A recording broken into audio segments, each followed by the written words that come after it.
Acclame pour Jésus. Pendant que tu t'assois dans la présence de Dieu, restez dans cette présence jusqu'à ce que Papa Gadji arrive et que les autres, restez en esprit. Il y a quelque chose, je suis comme Jean-Baptiste qui vient préparer le chemin. Amen. Il y a plus grand que moi qui arrive. Et je souhaite que vous restez connectés en esprit. Ce soir, vous n'allez pas repartir comme vous êtes venus. Amen. À cause du temps, je vais demander à ce qu'on diffuse rapidement la vidéo et je vais juste dire on aura le temps de partager demain et après-demain. Si on peut mettre le son, s'il vous plaît. La première partie est en anglais, mais ça ne va pas vous empêcher de comprendre le message.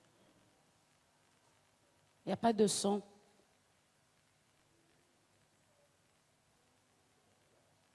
C'est la vidéo de mon témoignage. C'était sous la demande de l'évêque que cette vidéo avait été faite. Comment est-ce que j'ai été connectée à lui? Comment est-ce qu'il m'a identifiée? Et comment est-ce qu'il a prié pour moi? Et comment est-ce que le surnaturel a été activé dans ma vie? Amen. Je souhaite quand même qu'on ait le son avant de faire quelques petits commentaires. À moins que ce ne soit pas possible. Là, vous voyez l'évêque. C'était pendant la conférence de revêtement surnaturel en 2015 à Accra. Pendant que je l'interprétais, il a interrompu l'interprétation pour me dire que Dieu t'appelle à prêcher, à guérir les malades et à chasser les démons. Et ce jour, il a prié pour moi. Et quand je suis rentrée dans mon pays, j'ai commencé à voir la manifestation de ces paroles. Et là, c'était ici en Côte d'Ivoire, à l'église Ebenezer Angré, chez le pasteur Marus Brou. Cet homme n'entendait pas bien, il n'entendait presque pas et il ne voyait presque pas. Donc, il était partiellement aveugle et sourd. Quelqu'un l'avait emmené ce dimanche et après la prière, il avait été totalement guéri. J'aurais aimé qu'il y ait le son pour vérifier.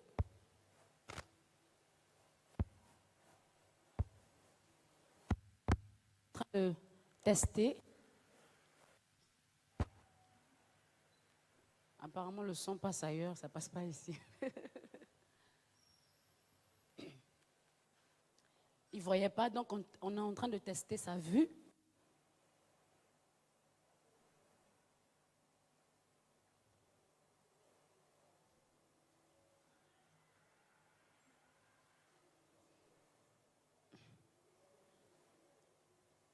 Ça, c'est notre monsieur qui était venu paralysé, qui ne pouvait pas marcher. Il était venu avec une béquille, toujours à Angré. Je l'ai pris par la main et j'ai commencé à marcher avec lui.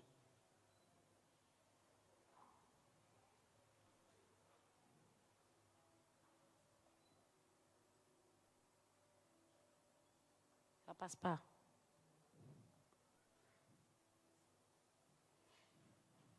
Donc j'étais en train de demander au monsieur de marcher.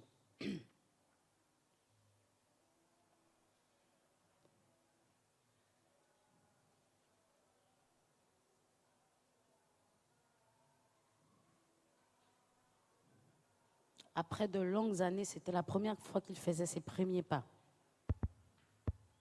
Ça, c'est une dame au Congo, au Brazzaville, qui n'entendait complètement pas d'une oreille. Elle était sourde d'une oreille. Et après la prière, elle pouvait entendre. Si tu veux acclamer, fais-le pour Jésus, s'il te plaît.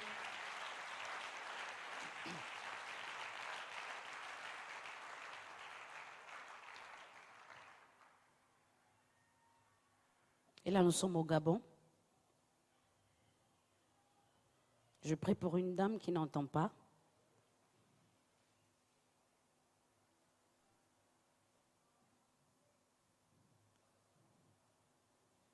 Et là, je testais aussi, parce qu'après la prière, on teste, on vérifie si la guérison a été effective.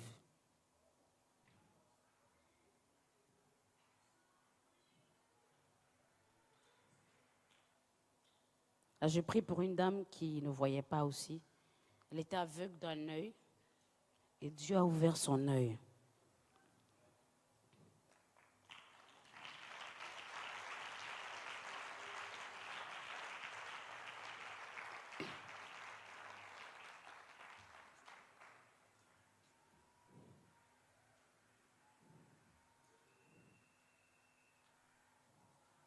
Ça, c'est un temps de délivrance.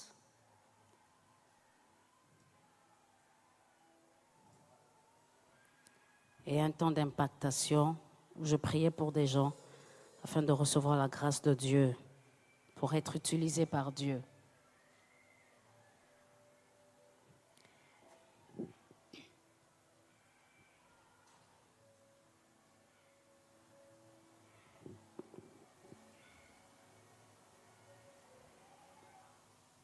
Amen. Est-ce qu'on peut acclamer pour Jésus?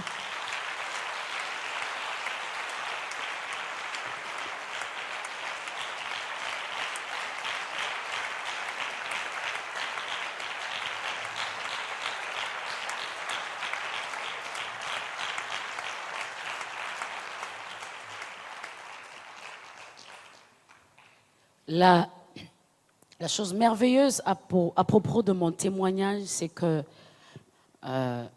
j'ai peut-être pas eu un parcours comme tout le monde.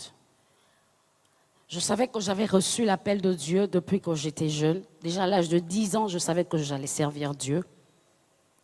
Et quand je suis arrivée à Accra, Dieu a commencé à me parler de mon père spirituel. J'étais dans l'église parce que je revenais d'une église où les miracles n'étaient pas très acceptés. Donc ma conception sur les miracles, le surnaturel était un peu restreinte. Donc je combattais intérieurement les miracles, je combattais tout ce qui était surnaturel. Je combattais même le fait qu'on prenne les offrandes. Vous savez quand le pasteur dit que si quelqu'un veut donner 100 000 francs et puis on te donne l'enveloppe là, je combattais tout ça. Parce que d'où je venais, on combattait ça aussi. Donc quand je suis arrivée à Accra, Dieu a commencé à traiter avec moi personnellement.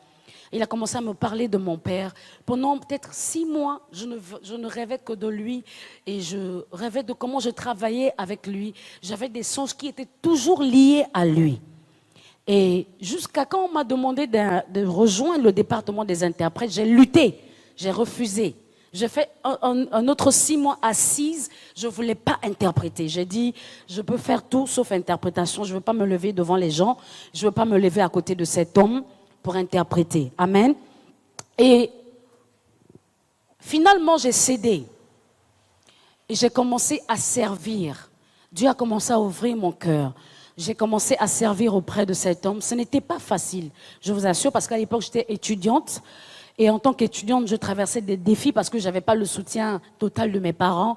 Donc, je luttais. Donc, pour venir même à l'église, parfois, il fallait que je marche. Et Accra, il n'y a pas de petite distance. Donc, où je restais et l'église, c'était de longue distance.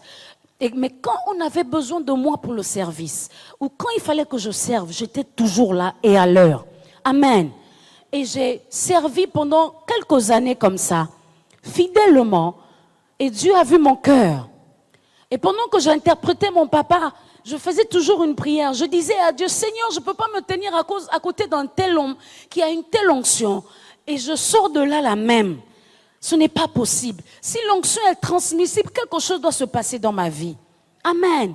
Et un jour, comme vous l'avez vu dans la vidéo, un jour, pendant que je l'interprétais, il n'y avait rien qui pouvait indiquer, qui pouvait m'appeler. J'étais en train de l'interpréter. Et il a interrompu son message. Il a demandé au monde de l'accueil, dit, apportez-moi de l'huile. Et il m'a demandé de déposer le micro. Et il a dit, à partir d'aujourd'hui, Dieu va t'utiliser pour prêcher son évangile, chasser les démons et guérir les malades. Et c'est exactement ça que j'expérimente dans mon ministère. Aujourd'hui, les nations m'invitent pour cette grâce. Alléluia. Je n'aurai pas le temps de... Si vous voulez acclamer, faites-le bien pour Jésus.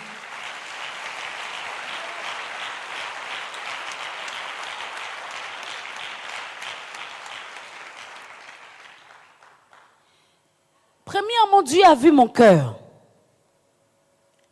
Il a vu mon cœur aussi pour le service. Parce que pour devenir grand, il faut commencer petit. D'accord?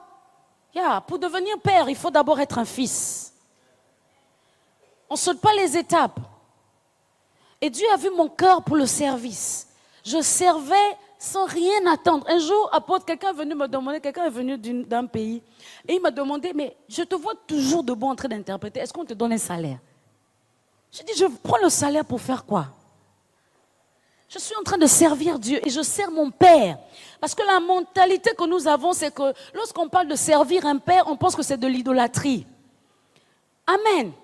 Tu sers Dieu à travers l'homme que tu sers. Amen. Quand tu sers ton Père, tu sers Dieu. Il y a des gens qui s'enorgueillissent, qui disent, oh, c'est un homme comme moi, est-ce que je dois me plier à beaucoup de choses pour... Il n'est pas Dieu, oui.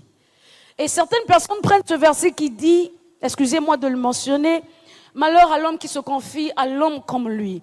Ce que je sais, c'est que l'homme a deux dimensions. Il y a la dimension spirituelle et il y a la dimension charnelle. Amen. Il y a la dimension naturelle chez l'homme et il y a la dimension surnaturelle. Je suis sûre que lorsque la Bible dit que malheur à l'homme qui se confie à l'homme comme lui, la Bible a envie de dire qu'on ne te confie pas au côté charnel de l'homme. Mais l'homme a un côté surnaturel. Amen. Si tu te confies en ce côté-là, alors tu peux recevoir une grâce. Si tu veux acclamer, fais le bien pour Jésus.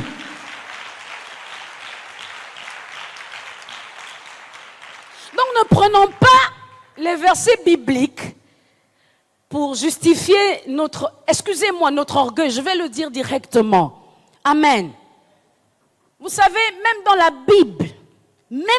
Bible, Dieu a toujours rencontré des gens qui étaient en service. Dieu ne prend pas des gens qui sont oisifs, paresseux, qui font rien dans la vie. Même dans l'église, ils font rien. Et il vient les rencontrer. Ce n'est pas possible. Quand je regarde dans ma Bible, je vois le cas de Gédéon. La Bible déclare que Gédéon était en train de battre du blé. Il était en service. Et c'est là où Dieu vient rencontrer Gédéon et il dit, vaillant héros. Et lui donne une mission. Nous prenons le cas de David. Dieu appelle David. David est dans le désert en train de servir. Il prenait soin des brebis de son père. Nous prenons le cas d'Élisée. Quand Élie vient à la rencontre d'Élisée, Élisée était en train de servir. Il prenait soin des bœufs de son père. Alléluia. Dieu cherche des serviteurs. Amen. Il reste combien de temps?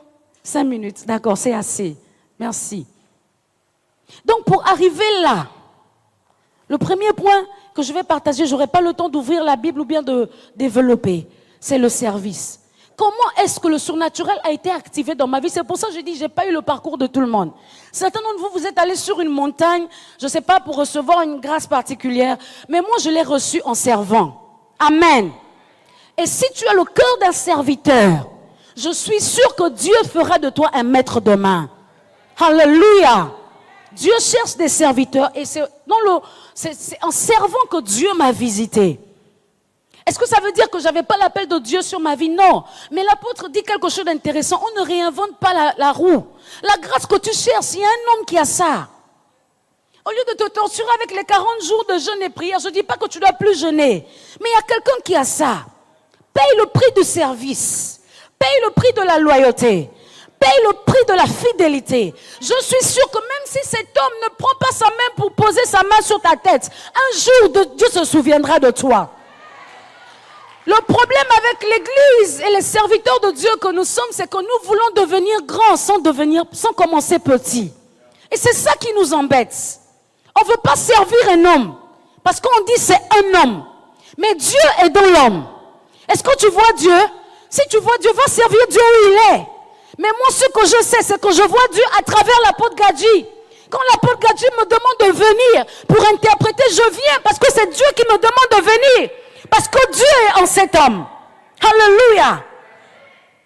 J'ai pas envie, demain je serai là, j'aurai le temps de développer.